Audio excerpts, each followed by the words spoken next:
channel over here in, well, it's kind of chilly out today, northern Michigan, at Nene Northern Prepper. Um, for some people, it's getting to be about time to put in the garden. Let me see if I can. I don't have my camera turned around, but I'm actually looking where I would be planting my garden.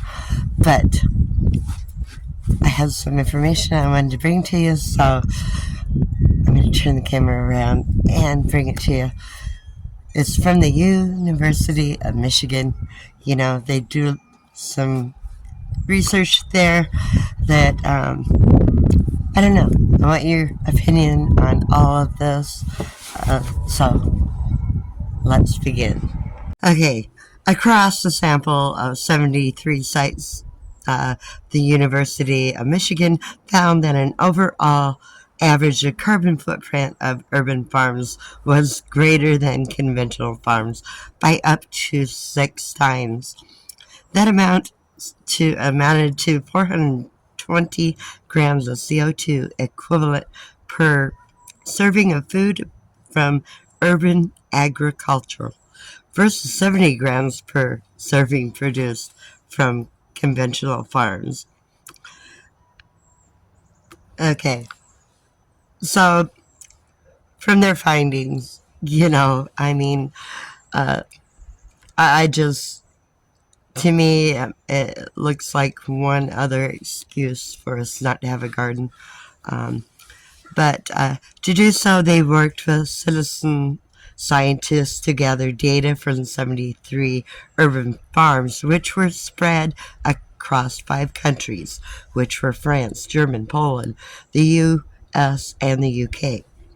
This sample incorporated a range of farm types from small home plots and community gardens, which were participants grow food for personal consumption, to city farms where emissions of different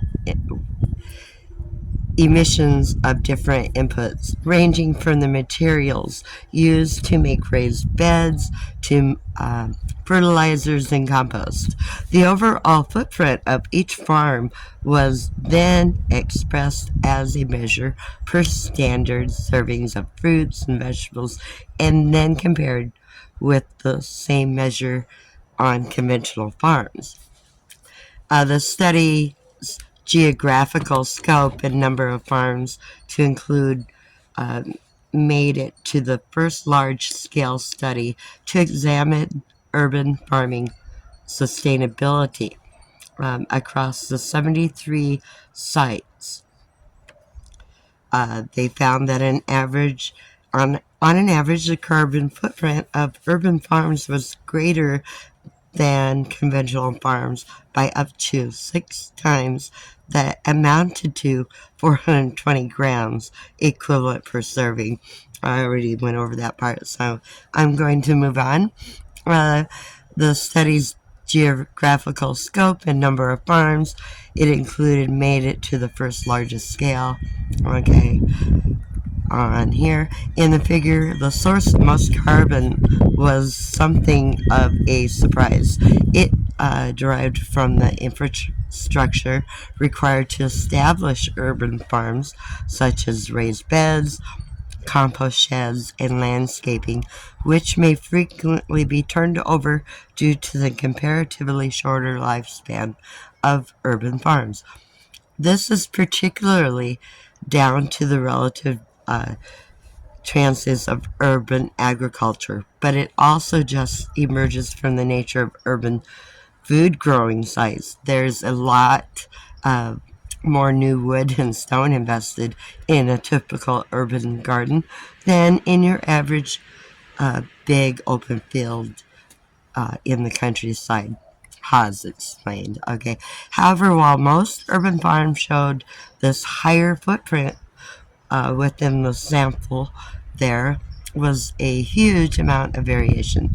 In fact, in a handful of farms, 17 out of 73 footprint was notably lower than that of a conventional farm.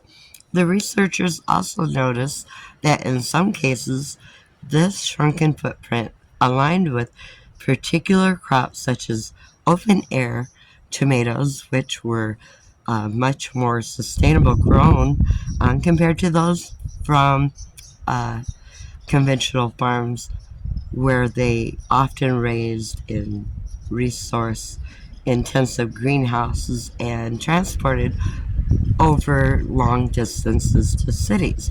The same trend appeared for some crops of urban grown asparagus. They compared to be commercial asparagus that air freighted in from remote farms. These nuisance findings mean it would be unwise to write off urban farming. In fact, using lessons learned on those climate-friendly sites, says Hayes or Haas, they suggest some best practices that could turn urban farms into much needed force for climate good. So first up, farmers could tackle the biggest source of emission in infrastructure. Uh, what would help, the study suggests, is improved temperature conditions so the urban farmers aren't driven off the land and forced to relocate, which is a common feature of city farms in metro policies around the world. One striking stat from the study showed that a raised vegetable bed that lasted only 5 years had a carbon footprint 4 times higher than that terminated in the state for 20 years. In addition to extending the lifetime of urban farmers and gardens, we notice that food grown can save carbon by using reclaimed materials to build the infrastructure. Smart crop selection is another way to bring down carbon emissions, perhaps by focusing urban farms to specialize in crops that typically travel long distances or greenhouse grown, producing them locally with reduced inputs instead, recycling urban waste streams into compost in another way to offset carbon cost, the study suggests. Ultimately, urban farming has a real potential as conventional agricultural as a greener cousin, if we do it right. So guys, I guess if we're going to have an urban garden, we better use proclaimed material. I do have some proclaimed fencing right here in front of you that we made from pallets. So, use your proclaimed, I don't know. Give me your thoughts on it, this article. I'll leave a link in the description for you to read it. To me, it's another thing on the chopping block, possibly. First it was, the gas-powered stuff, to maybe mow our grass or a weed eater or, something like that. Get rid of the gas, get rid of the carbon, right? And wood stoves, gas appliances in our gardens. Anyway, guys,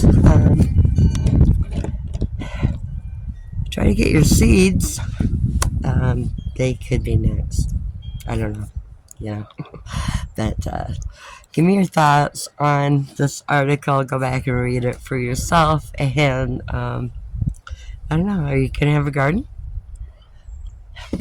I have to wait for all the snow. I mean, we don't have a whole lot of snow left, but it's still mighty cold out here. So I have a little bit to go yet before I have to get my little area. I don't have a big area for a garden, but I do like to grow a few things. you know, and you work with what you have to grow food. So, anyway, there you have it, guys. If you enjoyed the video, give me a thumbs up and subscribe. Thanks so much for watching. And until the next video, toodaloo. God bless. See you in the next video.